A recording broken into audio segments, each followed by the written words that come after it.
Hey, welcome back. In this video, I'm going to show you how you can send HTTP requests on Make.com. So we are going to head over Make.com and sign in for an account. As you can see, this is the dashboard of our account. Now, what we're going to do is to make sure that we're going to have the right webhook that we are going to send. Basically, we can go ahead and send the data or any type of data from Make, for example, or from any part of the, let's say here, platforms into any other platform. For example, we are going to create a HTTP request that will send data to our Airtable webhook. So the webhook or the HTTP is going to convert the data type into webhooks. So this is going to be a very good data format that will have to create in make.com. Now, we are going to head over the connections. For example, we are going to take the example of having the data sent through Airtable.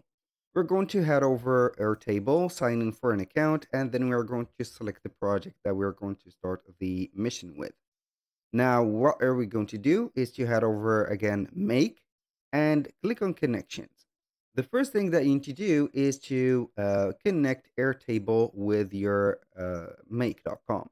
You can go ahead and head over Scenarios, click on a new scenario, and we're going to click on the plus, and then we're going to click on Airtable.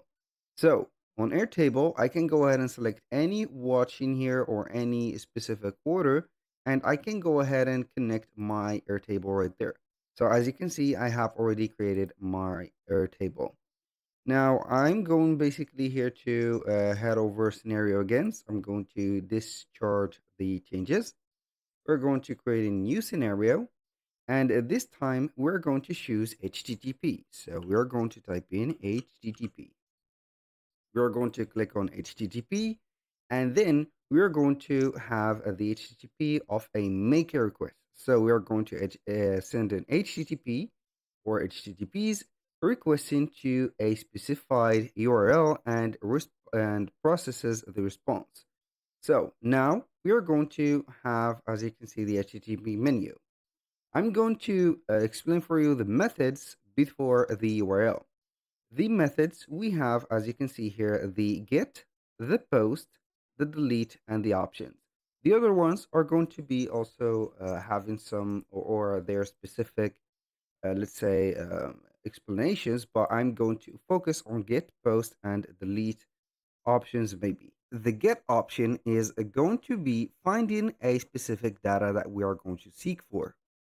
The post is going to create a data, and the delete is going to be deleting a data or specific data. For the option, it is going to have here a variety of options or data that you're going to have a mixed up between having to find, to create, or to delete. So we're going to have here post because we are going to send out some data. For the headers, you can go ahead and add a header, or you can go ahead and ignore that since we have added the connection of our webhook that we are going to add. For example, we have Airtable that we are going to have the webhook for it. It is already connected. For the query string, it is going to be the filters. So if you are going to filter up some data, you can go ahead and put the name and also the value of that data. You're going to see that we have the general functions or variables, functions, operators, and also keywords. So that is going to be the filter. Now, for the URL, it is going to be here the webhook URL that you're going to send the data through. So, what we're going to do is to choose maybe one of the platforms and head over the documentation of the webhooks of it. So, for example, if you're going to type in Airtable webhook, you're going to see the Airtable support and you're going to see the webhook API overview.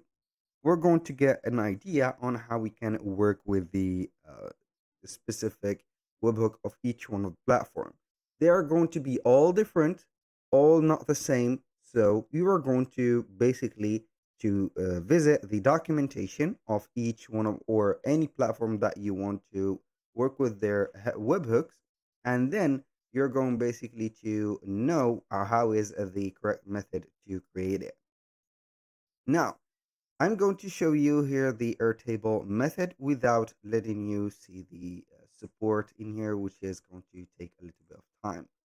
So we're going to head over the Airtable, select the project, and we're going to click on create automations or automations.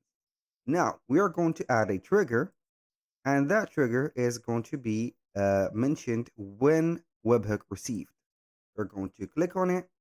I'm going to have here the webhook, and as you can see, send an example webhook to. So we are going to have here the URL.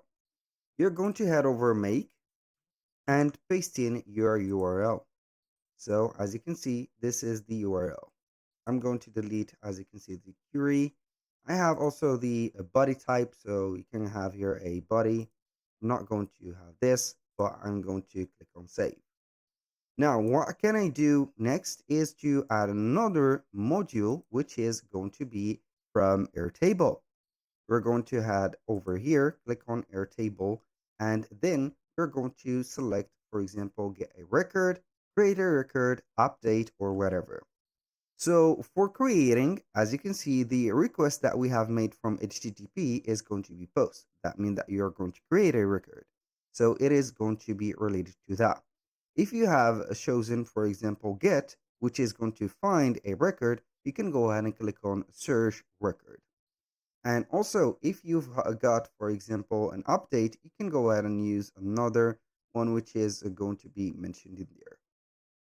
We're going to click on create a record, and we are going to find the connection. Now for the base, you're going to select the base as it is. And then we're going to wait for the management of the tables. So for example, as you can see for the project, we have some tables. I'm going to head back in here to the project and see different tables that we have. So in here, we are going to select one of the tables. So as you can see here, get started, people, projects, and etc. So we're going to find them normally in here and there. So people, we're going to find them into these specific tables. So we are going to head over the table, assignments, team members. You're going to find them somewhere in here.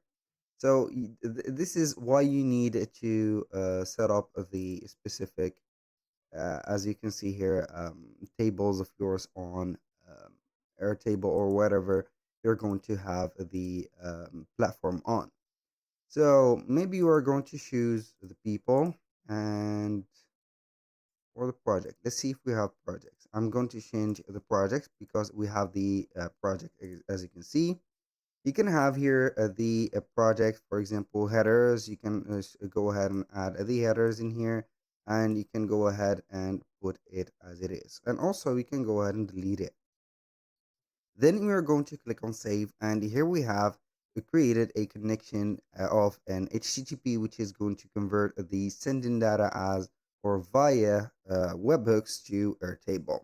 So when you finish, you're going to run once in here and see the specific, as you can see here, errors. So what is the error? So we can go ahead and click on here and see what is the problem. So the data error is here, bad request. So you are going to have this. So the header of application or JSON application in here. Origin, so automatic or handle. I'm going to ignore all the errors in here, and you're going to see that you're going to have the ignore. So basically you are going to either apply it or you can go ahead and have the flow setting up. That was pretty much it. Do not forget to get the specific documentation of each one of the platforms that you're going to create the webhooks for, and then you're going to be good to go. So that was all for today's video. If you find this video helpful, please hit the like button and don't forget to subscribe.